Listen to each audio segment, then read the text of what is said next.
Okay, so I've now primed all those silver pieces, and while I was doing so, I sort of came up with a few thoughts. One is, okay, a lot of people ask, how do you hold the pieces? Well, okay, we talked about the cocktail stick. That works pretty well for the big pieces, especially because these little holes are just about the right size. Shove it in there. Some of them, like this piece, the hole was the right diameter, but it wasn't very deep, so I had to cut a lot of the point off to get that to stick. And then I had an exact copy of that piece that I nailed a completely different way with this. This is from Tamiya. It's like a roach clip on a stick, and what it does, it comes with this rotating thingamabob. With this, there are these notches in it, and it comes with a bunch of these clips, and you can buy them extra, and they slide in there like that. And then the nice thing about that is you have control over turning this, so you can spray from all the different angles. It's pretty handy. There's a similar one like this, which is made for car bodies.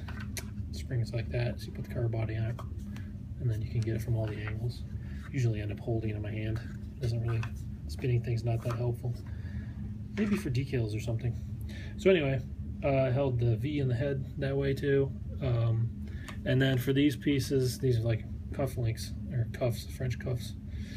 It's a very noble machine, the High New Gundam. I just shoved one of these sanding sticks that's kind of on its way out in there, and it didn't have a lot of through the hole where his polycap for his hand will eventually go. It wasn't quite tight enough, so I just sort of like tore it up a little on the end and shoved it in there. Things you don't care about are really useful for helping with holding stuff and things like that.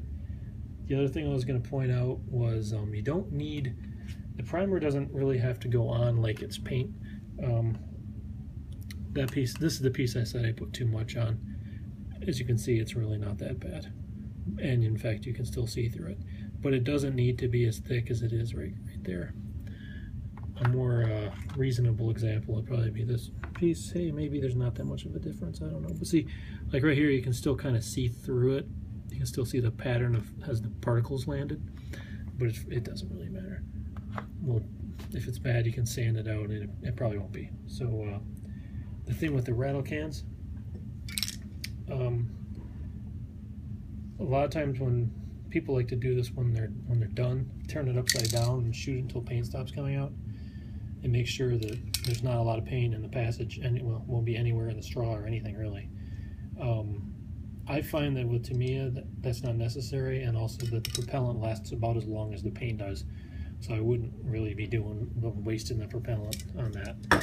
A note on propellants, there's an alternative to rattle cans and airbrushes, and that is using canned air for an airbrush. I mean, that is to say, it's an alternative to a compressor. I do not like that canned air at all. I wouldn't spend a nickel on it. It smells so bad because idiots are huffing it. So they had to put a bitterant in it, and the bitterant makes it intolerable to humans in all ways. I couldn't even imagine using that shit. And that's, I think that was the Tamiya, no, the Tester's one I used, and I think they all have the same stuff in them. Maybe the Tamiya is not as bad. But I wouldn't mess with canned air because it's inconsistent. What you want is a cheap air compressor from Harbor Freight with a huge tank on it, because you can run it like once, like get one with like a 10-15 gallon tank on it. Run it one time, it would be louder than bombs, but you won't need to turn it on again for like a week. So then it's completely silent, and all the air pressure is stabilized, and you don't get any of the humidity that you get from those little hobby compressors that are so quiet. They turn on all the time, and it causes recondensation, and you end up with water in the paint. Another thing, painting outside, I would advise against it, because when you're outside, there's so much going on that it's bound to fuck with the paint. The Tamiya is probably going to do just fine, but the problem is a lot of what you're painting just ends up flying up into the air, because as soon as it comes out of the can, and it hits, like the sunlight hits it, it starts to rise because it's expanding thermally, and it just sort of goes away. And then any amount of wind that comes along will fuck with it, and then you get leaves in it, and it's totally a pain in the ass. I really advise figuring some way to paint inside.